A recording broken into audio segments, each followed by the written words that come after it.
I feel like you're gonna laugh at me. Probably. Hey everyone, welcome back to my channel. Alicia here. This is my husband Jordan. I thought that it would be a good idea to bring him on and do like a little mini interview because I get so many questions about like, why is your husband not going with you? Why is he staying home? Like, how does he feel about it? How come you're making him make all the money, things like that. So I figured it would be a good idea to bring him on, do a little interview so that you guys can get a feel for what it's like to be the spouse of a thru hiker. And you know, I asked you guys to leave some questions. Here's my dog Jovi. She doesn't usually make much of an appearance on these videos, but apparently she wants to be interviewed too. She has things to say. So yeah, I asked you guys to submit some questions. I'm going to be asking him those and just some other questions that I've been asked personally, like in DMs or just in in-person conversations and things like that. So without further ado, let's just roll right into it. Hi Jovi, do you want to be asked some questions too? How do you feel about me being gone for 6 months?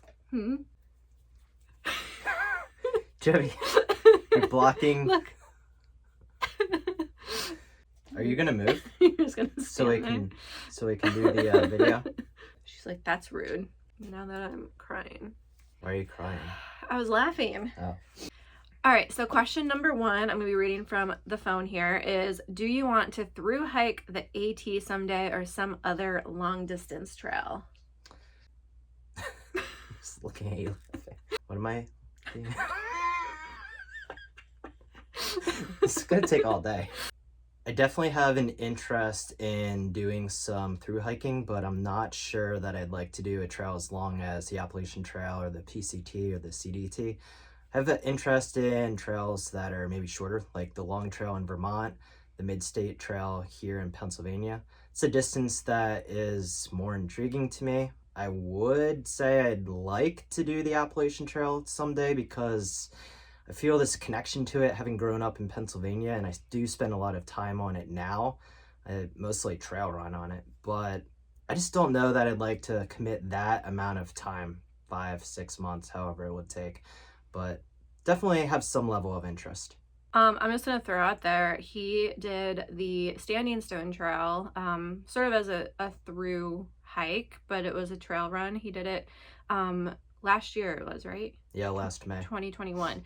He did it unsupported. How long did it take you?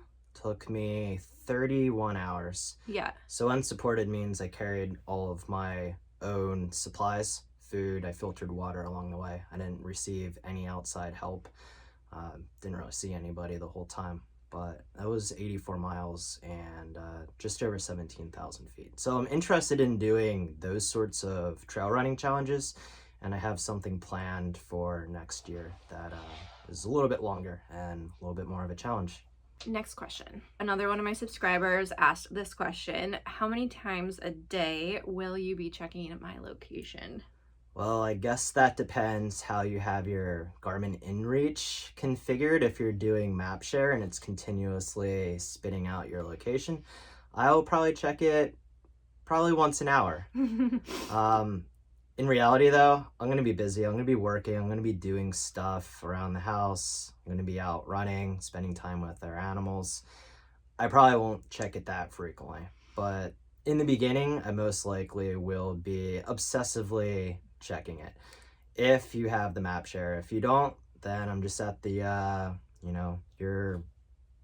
my mercy of when I contact you. Your mercy of when you contact me and send me a message with your location. Yeah, so my plan is to not turn on my map share on my Garmin, just because for that reason, like I know Jordan and like my mom and anyone I'm sharing the map with would just be obsessive checking my location and would just get really worried if I didn't move for a while.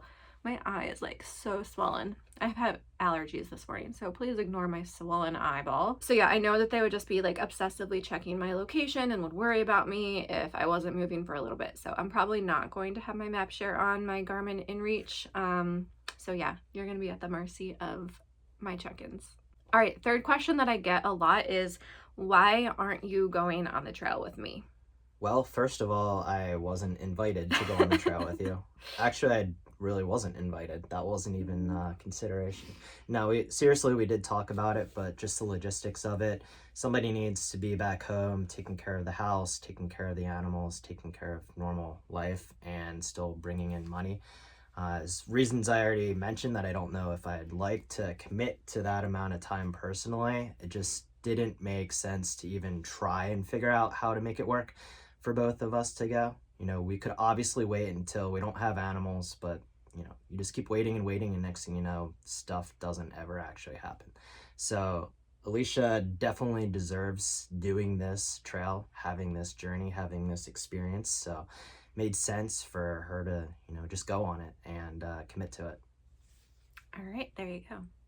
All right, so this next question came from a subscriber that sort of goes along with that. It is, how do you convince a spouse, so this is someone who wants to thru hike, it sounds like, how do you convince a spouse to let you go on such a journey, 4 to 6 months alone, leaving all the responsibilities at home if you've got family? This particular subscriber, it seems like she's got a family and home responsibilities, and she just isn't sure how to convince a spouse or a partner to let her do it. I guess it really starts with having an understanding between both parties, the husband, the wife, whoever it may be, what's really involved. I think a lot of it is people don't fully understand what is taking place in this commitment, and it starts from there. I'd say committing to something long, like 5 to 6 months, maybe would make it more challenging. Try a trail that's shorter, see how that goes. Really involve your family, your friends in the process, and make them part of the experience. And I think that will make it a little bit easier to, just be handled by everybody involved in the process. Yeah, I think the idea of doing like a shorter hike to start with, something that's maybe 30 days or less, would be a good start to kind of trial it and see if it would work for your particular situation. If you are lucky enough to have family or friends nearby that would be understanding of your desire to do this and, help out your spouse at home with the kids or the house or family or whatever it is that you have responsibilities to do, that would definitely help as well. I think something like this it varies based on your personal situation, your finances, your job situation, your family, your home life, everything like that. And I think you just maybe take baby steps into it and go from there. All right, next question. How will you handle me being gone? And I'm going to actually loop this in with another question further down. Are you looking forward to having the house to yourself? How am I going to handle you being gone? Well, I think I'm going to struggle, to be honest. I've tried to put myself into the mental mindset of not seeing you for X amount of days, weeks at a time, and also just going to work each day, having that fear of missing out in the experience. It's going to be difficult for me, but I'm very busy. I don't sit still ever. So I think I'm going to just mentally consume myself with other stuff in my life to, keep the time going by quickly. Overall, though, it's definitely going to be challenging. It's going to be an adjustment for myself, for the animals, for everyone involved. And am I going to enjoy having the house to myself? Well, yeah, I will. I've had that experience before, but in reality, it goes away quick. After a couple days, I realize I really like having Alicia around. And as messy as I am. Yeah, I'm very organized, very OCD, I'm and not. I like to keep everything organized. So yeah, with her gone, I can have stuff exactly how I would like it, but that doesn't outweigh having her presence and having her in my life on a daily basis. I'd much rather have her around than have the house to myself. All right, next question is, how often do you plan to try to meet up with me, just to see me or to hike with me, whether that's a day hike or overnight? Well, there's logistics involved considering we live in Southeast Pennsylvania.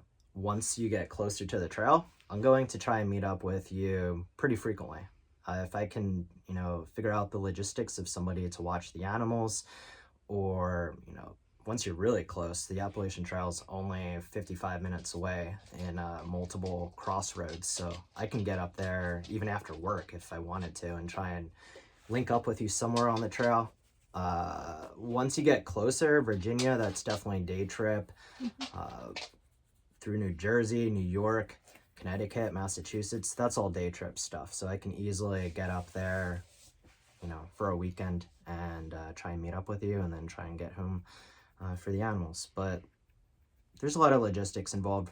Once you're out of range going north, it's going to be less frequent also. So we'll see how it all goes. I'm not trying to commit to any sort of amount of frequency, just so I'm flexible and makes it easier for me to just deal with it, I think. Yeah, and he's driving me down, or driving down with me. We'll probably share the driving. To start with me in Georgia, he's just going to do the approach trail with me to Springer, and then probably head back down from there. And then I think the goal is that you're going to try to meet me for the finish as well, potentially for maybe, if it works out, the entire 100-mile leading up to Katahdin. All right, another question that I get a lot, not directly, but sort of insinuated, is, are you mad or upset that I'm leaving you with all the responsibilities financially and like chore-wise and things like that? I mean, I already do everything already, so I'm not mad about that, I guess. No, I'm just kidding. Fake news. Alicia does a lot. I guess if anything, I'd say I'm jealous, but I'm not even jealous. I am just happy that Alicia's able to take on this challenge, be part of this experience. I'm going to vicariously live through her in this journey, so I'm not mad, I'm not upset. There's nothing that I'm experiencing related to that. Like I said, I'm definitely gonna have the fear of missing out, and that's definitely going to be a challenge for me, just dealing with that on a constant basis. But like I said earlier, she deserves to have this in her life, and she's given me a lot of opportunity to do a lot of different things in the mountains, outdoors, from when we lived in New York all the way through Colorado and now back in Pennsylvania. So I've had a lot of freedom. She's picked up the slack a lot previously, so now it's her time to shine and really just take on this experience. So no hard feelings. No hard feelings. All right, so this is a two-parter.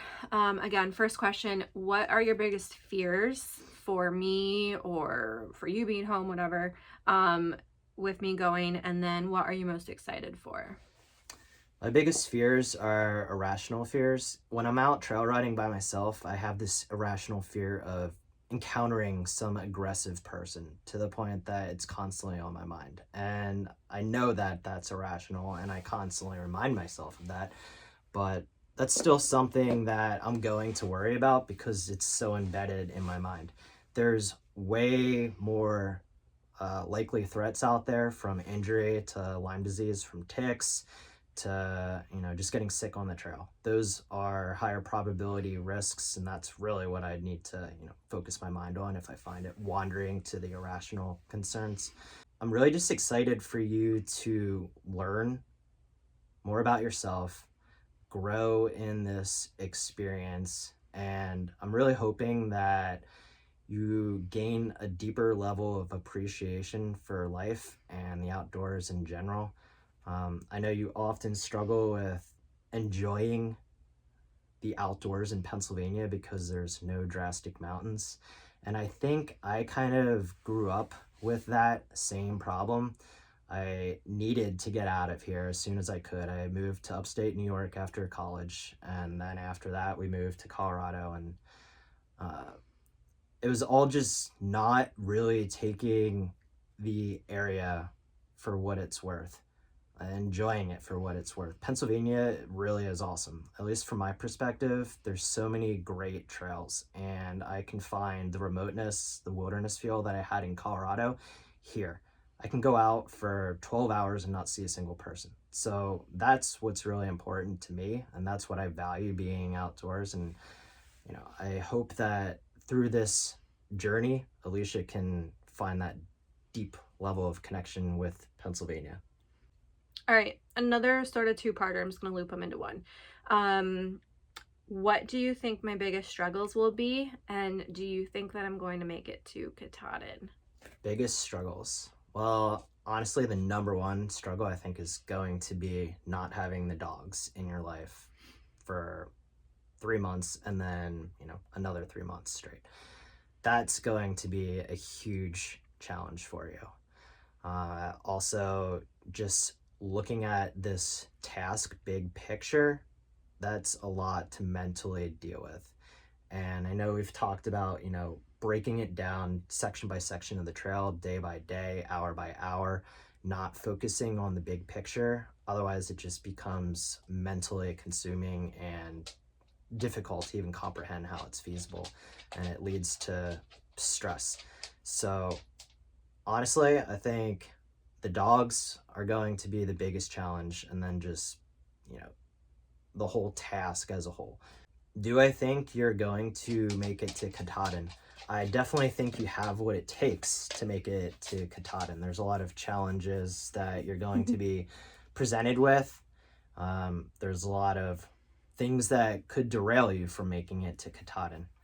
But you definitely have what it takes to actually be successful in this. And like I've told you from the beginning and throughout this, that it's not making it to Katahdin that is important. It's putting yourself out there, challenging yourself mentally and physically, and just pushing yourself day by day. You're gonna wake up multiple days just not feeling it, not wanting to be out there, and it's pushing through those hard periods of this journey and growing through that. That's what you're really going to learn the most about you through. Yeah. Does that make sense? It does. Katahdin's just a bonus. All right, and then the final question that we have for Jordan today is, how do you think my through hike will affect our relationship, good or bad? This is a thought that I've tried to process since I first learned that she was interested in doing the AT. I think I'm probably going to benefit the most in a positive way in her being gone for this amount of time.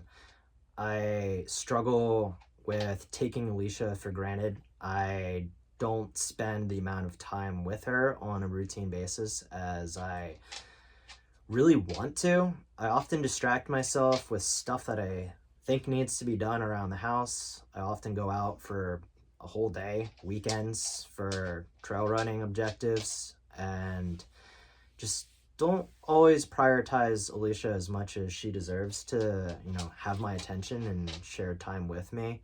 So her being gone this amount of time, it's definitely going to be eye-opening for me. I realize it now, but I think it's going to mentally push me to the next level and really make me gain a deeper understanding of what's important to me in life and just better balance moving forward when she's back. I think for her, I pointed out a lot of different stuff that I think she's going to grow on from this experience. So yeah, I think it's going to be a positive outcome for her too. My biggest fear is when she's off the trail, whether that's after successfully completing the entire trail or a month after she's been on it. She decides to get off for whatever reason or is forced off the trail for whatever reason. How she's going to deal with coping not being in the woods. Me personally, I really struggle when I'm at work in that concrete box, just spending my life behind a screen. I just constantly want to be outside. And that is going to be mentally challenging for her, as it is for anybody that spends that amount of time outdoors and then is back in normal life. So my biggest fear is how she's going to handle that when she's back home after this experience. So that is all of the questions for Jordan. Actually, I wanted to add to one of the answers. So one of the questions related to how do I convince my spouse to let me do this sort of experience. So I didn't do this because I was trying to figure out how I let Alicia do this, but I did go on a 3-day back backpacking trip in north central Pennsylvania. I did the Arent Trail. It's 74 miles. And I did it not too long ago. I did it 3 weeks ago when it was cold. It was snowy. Temperatures got down into the teens. Alicia fortunately let me use her tent. I didn't destroy it in the process. But part of the reason I wanted to do this was I wanted to put myself in the physical conditions and mindset that she would be in, at least early on in the trail, with weather conditions and being alone. I didn't see a single person for 3 days. I was putting in pretty big mile days for myself, 23, 23, and 27, hiking into the dark. It'd start, 8 in the morning, wouldn't be done hiking until 8, 9. The last day was 10:30, and it was cold. It was challenging waking up. It was challenging getting out of the tent, getting my food from the bear can, just dealing with the process. And I was just putting myself in the position mentally of dealing with that day after day after day, how that is going to make me, just deal with the challenges of the whole trail as a whole. And I was just trying to put myself in Alicia's mindset so I would better know how she might be feeling on a day-to-day basis. So just to go back to that one question, I think really understanding how your spouse will be feeling will help you cope with letting them do this.